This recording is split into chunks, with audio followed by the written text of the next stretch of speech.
पहला बात है, अगर आप इंडियन स्टॉक मार्केट को देखिएगा 2016 से लेकर अभी तक कितनी अच्छी रैली की है। अच्छा, जो फॉरेन डायरेक्ट इन्वेस्टमेंट जो आ रही है हमारे देश में, वो कितनी अच्छी तरह से आ रहा है। ठीक है। और लोग ये जो बोलता है ना बेरोजगारी बेरोजगारी, बेरोजगारी है नहीं। किसी कंपनी में आप जाकर देखोगे ना तो वहाँ पे योग्य काम करने वालों की कमी है। लेकिन एक सेकंड, इंडिया एम्प्लॉयमेंट रिपोर्ट 2024 के अनुसार देश में हर 3 में से 1 युवा बेरोजगार बैठा है। अनएम्प्लॉयमेंट रेट 29.1% पहुंच चुका है, वो भी उन लोगों में जिनके पास एक ग्रेजुएट डिग्री ऑलरेडी है। आप जाके किसी भी कंपनी में पूछिए, योग्य काम करने वालों की कमी है, बेरोजगारी नहीं है यहाँ पर। मेरे को जानता नहीं है ये। बेरोजगार है लेकिन बेरोजगारी नहीं है, योग्य लोगों की कमी है। अगर आप बोल नहीं, अगर बेरोजगारी की दर बढ़ती है तो वो योग्य लोगों की कमी है। बेरोजगारी की, हाँ, एक तरह से बोल सकते हैं। जिसको गवर्नमेंट जॉब नहीं चाहिए, इंटरप्रेन्योरशिप चाहिए, अपना बिजनेस खड़ा करेगा, सरकार अगर अच्छे से लोन देती है और जॉब क्रिएट करेगा, क्यों नहीं बढ़ेगा। सिंपल से बात है, अगर आपको देश को आगे ले जाना है तो हमको सरकारी जॉब से नहीं हो पाएगा। बात तो सही है। अरे ऐसा नहीं है, अगर सरकार अगर जो आप सैलरी मिल रहा है उसको थोड़ा सा रेगुलेट करे, थोड़ा सा उसमें से और पेंशन बढ़ाए, थोड़ा सा और रेगुलेट देना बंद कर दिया करे, बढ़ाए मुझे क्रेडिट नहीं चाहिए। अगर प्राइवेट एम्प्लॉय, मान लीजिए प्राइवेट एम्प्लॉय अपने सैलरी का 30 से 40% आपको देता है टैक्स के रूप में, अगर उसका कुछ बेनिफिट प्राइवेट एम्प्लॉय को मिलने लगे तो कोई जॉब गवर्नमेंट जॉब के पीछे नहीं भागेगा। घर कहाँ? मेरा घर 2 जगह है, बिहार और गुवाहाटी, दोनों जगह। सरकार तो पहले से कह रही है कि आत्मनिर्भर बनो। किसी पोल का खंभा मत छूना, मार देगा, धाए उड़ जाओगे।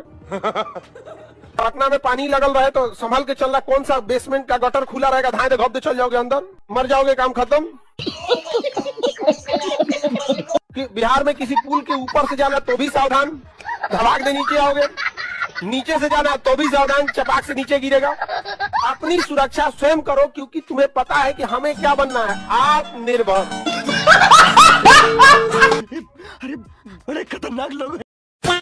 अगर ये इंडिया नाम विपक्ष नहीं रखता अपने गठबंधन का, तब भी आपको इंडिया नाम से इतना ही एतराज था?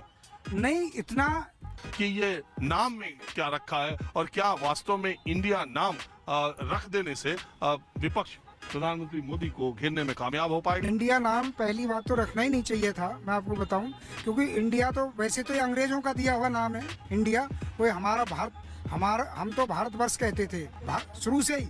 हमारा तो भारतवर्ष ही रहा है। जो यहाँ की संस्कृति है, यानी सनातन संस्कृति है, उसमें भारत ही कहा जाता था। इंडिया नाम तो केवल अंग्रेजों ने ही दिया हमें। क्या बात कर रहे हैं बाबा? तो क्योंकि कांग्रेस की जो मानसिकता है वो पूरी तरह है ही विदेशी, क्योंकि ह्यूम ने खुद अंग्रेज अफसर ने इसकी स्थापना की थी, तो उनकी मानसिकता ही जो है विदेशी है। कांग्रेस की तो विदेशी ही रहेगी। अभी बता है भाई, अभी बता है। कांग्रेस ने आजादी दिलाई, जिस कांग्रेस में सरदार पटेल भी थे, और इन सब के बारे में भी आपकी यही मान्यता है? नहीं, सरदार देखो ऐसा, कुछ अच्छे भी होते हैं, कुछ वैसे भी होते हैं, जिसे कहते हैं ना एक तरह का जो है तुष्टीकरण वाला। तो जो सरदार पटेल थे वो बिल्कुल मजा आएगा ना भिड़ो। एक की नहीं, भारत को आजादी दिलाने में जिस कांग्रेस का साथ था उसको भी आप इसी तरह मानते?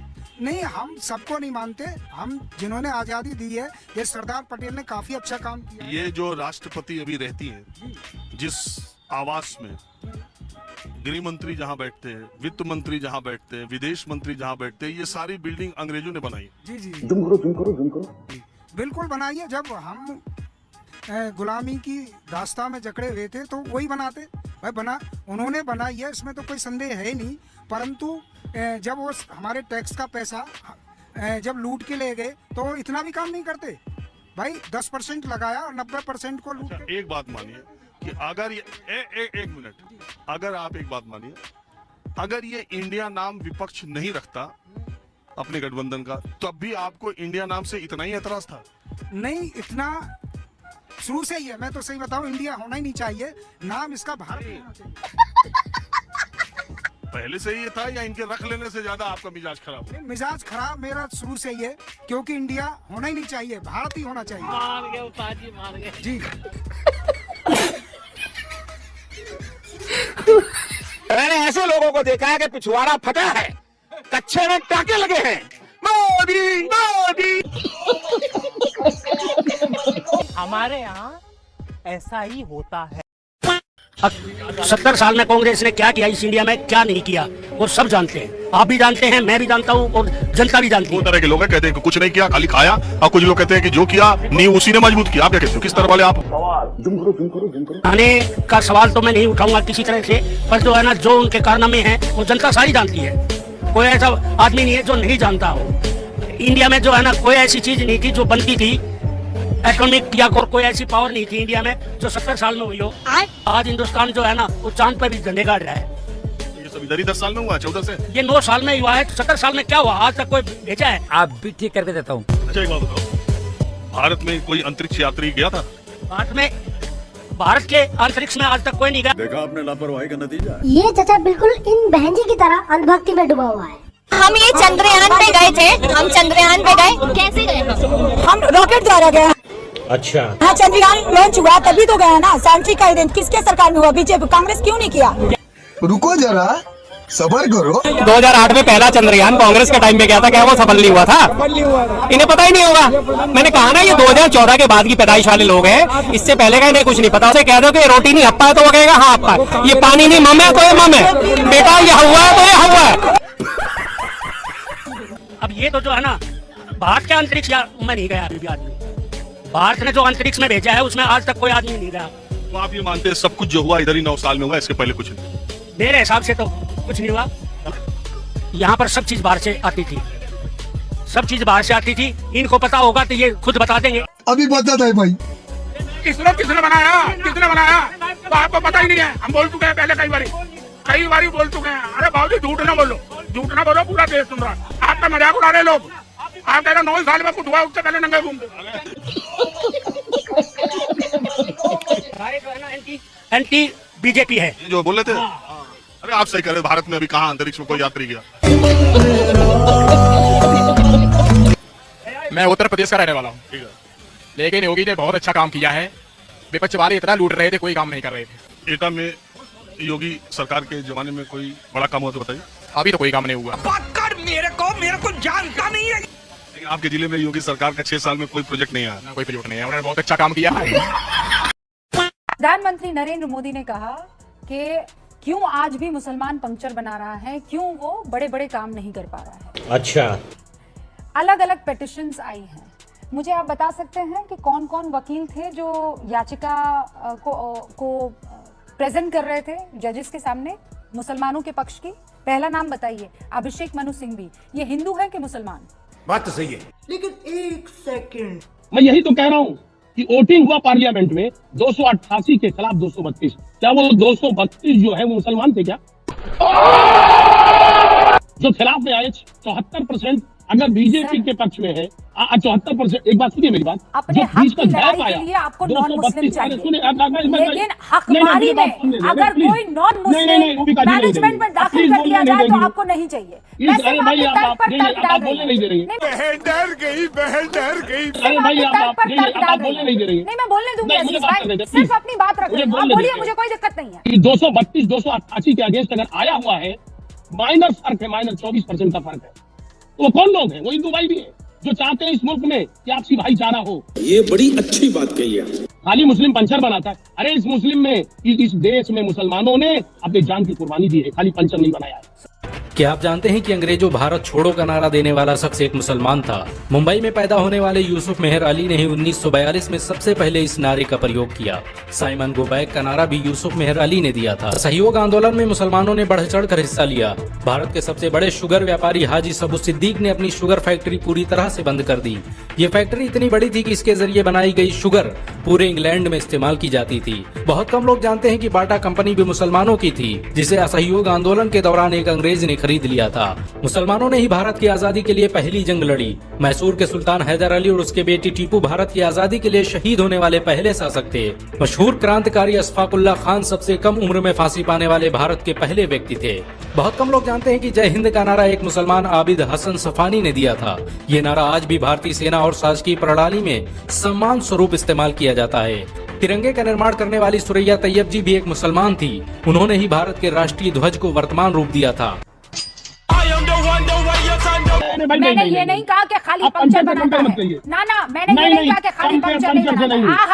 मैंने बताया आपको कि वहाँ पर एक मुस्लिम वकील भी है, शाहरुख खान भी यही के हैं, सलमान खान भी यही है, ए.आर. रहमान। क्या बात करती है? इतना बढ़िया आपने भाषण दिया है कि हमें सलमान खान मिला, हमें शाहरुख खान मिला, पर हमें बढ़िया एक वकील ना मिला। अभी बदत है भाई, अभी बदत है। आपको ये जानकर शायद हैरानी हो कि भगत सिंह का केस लड़ने वाला शख्स भी एक मुसलमान था। बैरिस्टर आसिफ अली ने भगत सिंह का केस तब लड़ा जब कोई भी भगत सिंह का साथ देने को तैयार नहीं था। हमको टीवी पर मूवीज वाला सारा बड़ा बड़ा नाम मिल गया, पर हमको पढ़ा लिखा कोई मुसलमान ना मिला। हाँ, और ये बात अगर मैं झूठ बोल रही हूँ अतीकुर रहमान, आप बताइए मुझे, मैं झूठ बोल रही हूँ? अभी बदत है भाई। रूबिका भी मैं चाहता हूँ, दिल से चाहता हूँ कि मैं प्रधानमंत्री में यकीन करूं, लेकिन किस बुनियाद पर यकीन करूं? जब मुसलमान बच्चों ने रूबिका जी नीट क्लियर किया तो उनके ऊपर इल्जाम लगाया गया कि ये मेडिकल जिहाद करने जा रहे हैं। क्या प्रधानमंत्री ने उन बच्चों को डिफेंड किया? जब हमारे बच्चों ने यूपीएससी क्लियर करा, उनके ऊपर इल्जाम लगाया गया कि यूपीएससी जिहाद कर रहे हैं। क्या प्रधानमंत्री ने उनका सपोर्ट किया? अब सरकारी नौकरशाही में मुसलमानों के घुसपैठ पर बड़ा खुलासा। आखिर अचानक मुसलमान आईपीएस आईएएस में कैसे बढ़ गए?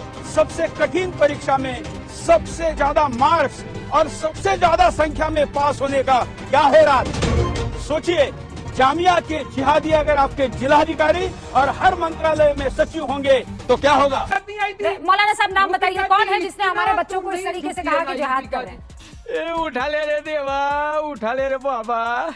हमारे यहाँ ऐसा ही होता है। फ्री कर दिया, लेकिन वो किसके लिए फ्री कर दिया? एक लोअर क्लास के लिए जो टैक्स नहीं देता। मिडिल क्लास के लिए देखिए, सबसे पहला जो होना चाहिए वो इंफ्रास्ट्रक्चर वर्किंग होना चाहिए। बेहतर इंफ्रास्ट्रक्चर होगा, हेल्थ अच्छी होगी, हेल्थ सर्विसेज अच्छी होंगी, उसी में डेवलपमेंट चाहिए। ये बड़ी अच्छी बात कही है। और रही बात टैक्स की, यार टैक्स तो सारे देते हैं, कोई डायरेक्टली देता है, कोई इनडायरेक्टली देता है। एजुकेशन, ये बात सही है। मिडिल क्लास के लोग ये बात बहुत हाईलाइट करते हैं, हम टैक्स देते हैं। अरे वो किसान भी टैक्स देता है, गरीब आदमी भी देता है, हर जगह टैक्स देता है। क्यों नहीं? पर कैपिटा इनकम होगी, एम्प्लॉयमेंट फ्री कर दिया, लेकिन वो किसके लिए फ्री कर दिया? एक लोअर क्लास के लिए जो टैक्स नहीं देता। अभी मजा आएगा ना भिड़ो। मैं टैक्स देती हूँ, मैं टैक्स दे रही हूँ और मेरे को कोई फैसिलिटी नहीं है। मैडम टैक्स सारे देते हैं। इन मैडम जी को शायद ये नहीं पता कि अगर कोई बंदा 1 रुपए से एक माचिस की डिब्बी भी खरीदता है तो उस पे भी टैक्स देना होता है। जॉब सिक्योरिटी की बात देखोगे, अपार्ट फ्रॉम गवर्नमेंट जॉब, यहाँ पे जॉब आप जो एम्प्लॉयमेंट है वो क्राइटेरिया यहाँ पे क्या है, एम्प्लॉयमेंट क्या है यहाँ पे। और जो आप बोलते हैं डंका बच गया, ठीक है, कहाँ का डंका? मुझे बताओ कौन सा डंका कहाँ बजा है? मुझे मोदी जी के नाम का डंका नहीं बज रहा देश दुनिया तो कहाँ पर? वो मैडम वो सारी सर्विसेज हैं। जियो पॉलिटिक्स का आपने शायद नाम सुना होगा, सब वही मैडम सब था। डिजिटलाइजेशन नहीं था मैडम, डिजिटलाइजेशन नहीं था, सोशल मीडिया नहीं था, आईटी सेल नहीं थी। इस सज्जन को क्या तकलीफ है भाई? आप क्या कहना चाह रही हैं? इस बच्ची की बात आपने सुनी, आपको क्या एतराज है इनसे? नहीं, मुझे कोई एतराज नहीं है। मतलब बहुत बड़े बड़े वर्ड्स यूज करके आप क्रिटिसाइज कर रहे हैं आज के नेताओं को जो आपके लिए कुछ कर रहे हैं। इतना करप्शन नहीं है जितना पहले हुआ कर। रुको जरा, आप भी ठीक करके देता हूँ। मैडम का जवाब फैक्चुअल नहीं है। इलेक्टोरल बॉन्ड्स आज का सबसे बड़ा स्कैम है मैडम। अभी तक इससे क्या फर्क पड़ता है? आप इलेक्टोरल बॉन्ड्स के बारे में जानती हैं? मैंने देखा है कि ये बैन करा दिया है, मतलब सुप्रीम कोर्ट ने मना किया है कि ये they are not legal, right? ऐसे सुप्रीम कोर्ट ने कहा जितने लोगों ने इलेक्टोरल बॉन्ड के जरिए पॉलिटिकल पार्टीज को पैसा दिया, देखिए बहुत सारे लोग ये इलेक्टोरल बॉन्ड की जो बहस होती है तो उसमें मैं एक बार बता दूं, इलेक्टोरल बॉन्ड का स्कैम ना सिर्फ देश का सबसे बड़ा स्कैम है बल्कि ये पूरी ही दुनिया का सबसे बड़ा घोटाला है। ये बात मैं नहीं कह रहा बल्कि हमारी फाइनेंस मिनिस्टर निर्मला सीतारमण के हस्बैंड जो कि एक इकोनॉमिस्ट भी हैं वो कह रहे हैं। Electoral bond issue is not only the biggest scam in India but this is the biggest scam in the world. कि कैसे ये कोई एक घोटाला नहीं है बल्कि ये घोटालों का भंडार है। एक मिनट में बता दूं। दूसरी तरीके से कुछ ना कुछ लेन देन कर ही लेंगे। वो बंद हो गए तो कोई और तरीका ढूंढ लेंगे। वो हमारा लुकअप नहीं है। हमारा लुकअप है कि हम कैसे देखे जा रहे हैं ऑल ओवर वर्ल्ड। हम कैसे देखे जा रहे हैं, हम कैसे प्रेजेंट हो रहे हैं दुनिया के लिए, एक देश कैसे आगे बढ़ रहा है। एक बात बताइए, हम लक्ष्मी नगर ये लाजपत नगर दिल्ली में बैठकर ये कैसे अंदाजा लगा सकते हैं कि लंदन में, न्यूयॉर्क में, सिएटल में हमको या हमारे देश को लोग कैसे देख? बात तो सही है। किसी ना किसी का रिश्तेदार कोई ना कोई कहीं ना कहीं बैठा हुआ है ऑल ओवर वर्ल्ड। मेरे कजन्स बैठे हुए हैं, मेरे वो बताते हैं हमें कहाँ पर है आपके कजन्स। मेरे कजन्स नॉर्वे में हैं, मेरे कजन न्यूजीलैंड में हैं, मेरे कजन्स यूएस में हैं। छोड़िए इससे बात ये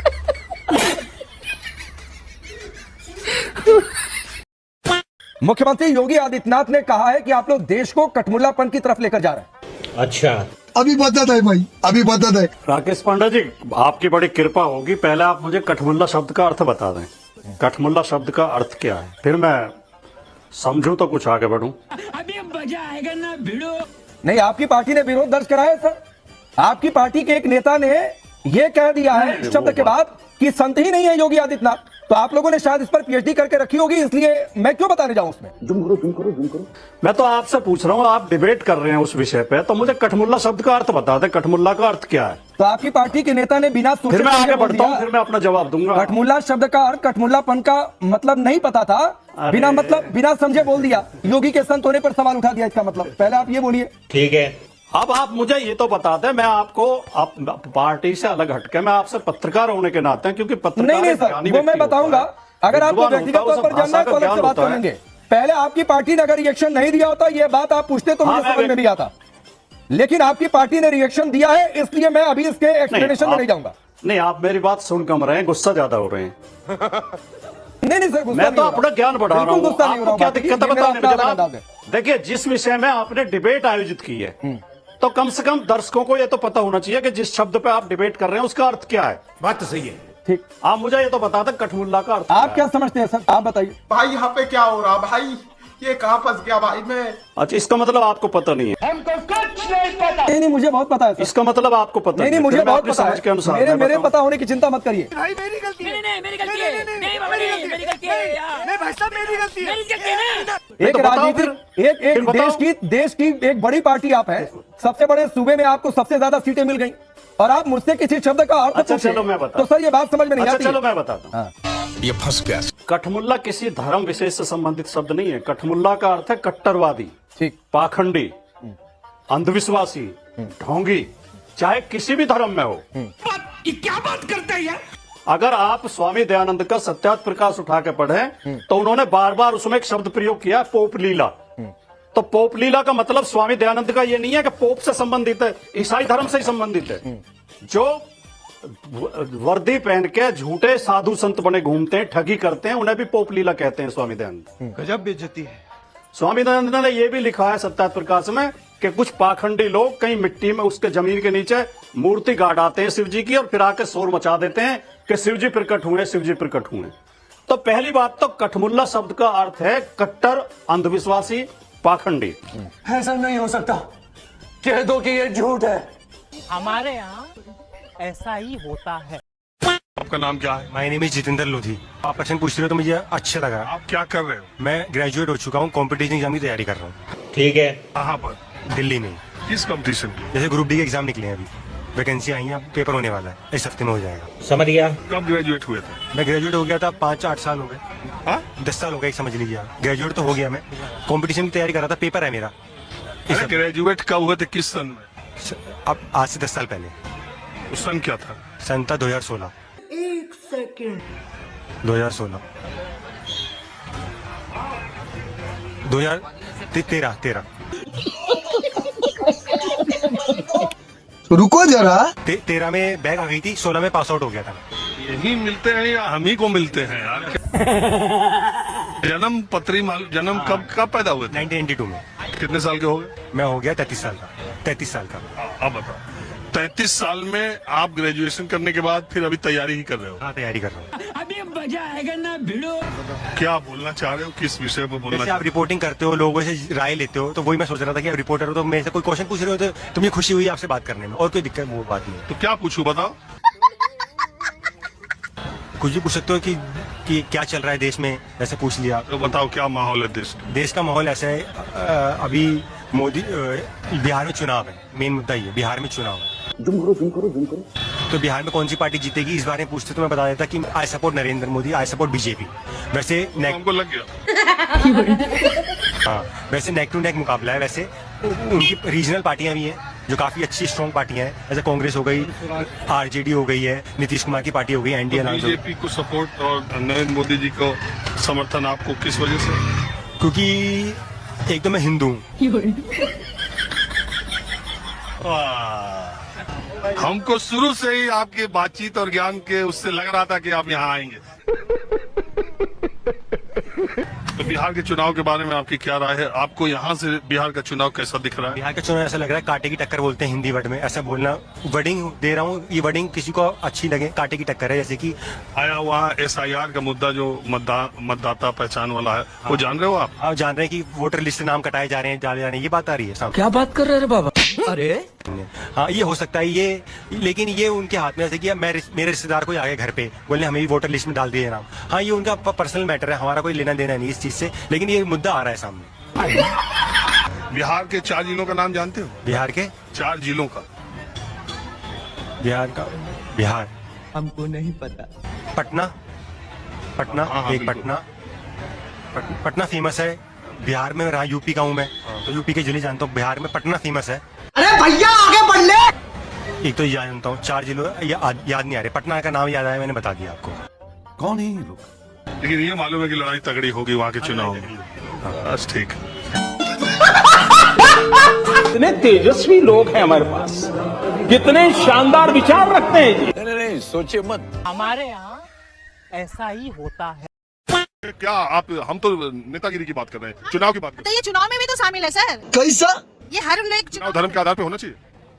चुनाव में धर्म की क्या वजह? नहीं, धर्म की नहीं है तो अधर्म का भी तो नहीं होना चाहिए चुनाव सर। ये क्या होता है? इससे पहले अधर्म की चुनाव नहीं हुई है क्या? क्या बात कर रहे हैं आप? क्या बात कर रहे हैं बाबा? जैसे कि आपको क्या लगता है कि ये चुनाव अब धर्म का हो रहा है, पहले अधर्म था? पहले क्यों नहीं अधर्म था?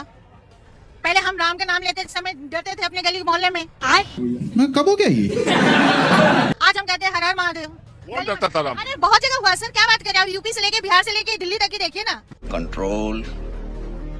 आज के दूसरे कंट्री हमारी मंदिर बनवा रही है और हम अपने कंट्री में मंदिर नहीं बना सकते थे। इससे बड़ी बात क्या हो सकती है सर? वो तो मुकदमा था उसका। कोई मुकदमा नहीं था सर। अब आपके घर पर मुकदमा हम चला सकते हैं क्या? अभी मजा आएगा ना भिड़ो। किसी कोई आगे आप पर मुकदमा चला देगा? अब चलवा लेंगे। वाह, यही तो हमारा सरकार है। यही सरकार हुआ है, यही हुआ है, यही होता आ रहा था। अब थोड़ा सा ठीक है, अब बहुत अच्छे है सर। तो ये मंदिर के लिहाज से, मंदिर के लिहाज से, हर तरह के लिहाज से सर। और क्या? पूरे वर्ल्ड में हम पहचाने जा रहे हैं। और क्या चाहिए? शिक्षा से लेके, संस्कृत से लेके, सिलेंडर से लेके। सिलेंडर का तो छोड़ो ना, सिलेंडर महंगा था तो बाकी चीज भी तो था ना उसके साथ। सिलेंडर कितना महंगा हो गया बता दीजिए? पॉपुलेशन कहाँ से आ रही है? महंगाई कहाँ से आ रही है? ये अब आप बताइए कि कब हुए हैं? नंबर 1 हुए कब हम? अभी 10 दिन 15 दिन। हाँ, तो क्यों हुए हैं? किस लिए हुए हैं? ये भी तो आप ही बताएंगे ना सर। अब तो अभी बता दे। आपको क्या लगता है? हमें तो वही लग रहा है जो बता रही हूँ आपको, जो दुनिया देख रहा है। आप भी ठीक करके देता हूँ। सबको पता है। ऐसा तो नहीं, आपको ऐसा लगता है कि ये हिंदुस्तान में जितनी परेशानियां हैं, बुराइयां हैं, उस सब के जिम्मेदार मुसलमान हैं? देखो सर, अब ये भी तो नहीं कह सकते कि नहीं है। नहीं दीदी, बात दीदी वही है। नहीं, वही है कुछ लोग हैं, सब नहीं है सर, है। लेकिन जो भी परेशानी है वही है। कुछ समझे दया? इसका मतलब है, मतलब जब महाभारत हुई थी मुसलमानों की वजह से हुई थी। अगर राम रावण का युद्ध हुआ तो मुसलमानों की वजह से हुआ। अगर गॉडसे ने गांधी जी की, देश के राष्ट्रपिता की हत्या की, धर्म युद्ध की बात, धर्म को लेकर लड़ाई। वो यही तो कह रहे हैं कि मुसलमान से पहले कोई लड़ाई हुई नहीं। हमारे यहाँ ऐसा ही होता है। ऐसे हालात में बेहतर यही है कि वक्त रहते इंसान सतर्क होकर अपने जज्बात को काबू में रखकर लाइक, शेयर एंड सब्सक्राइब जरूर करें और इस वीडियो के बारे में आपका क्या ख्याल है नीचे कमेंट बॉक्स में अपना राय जरूर रखें।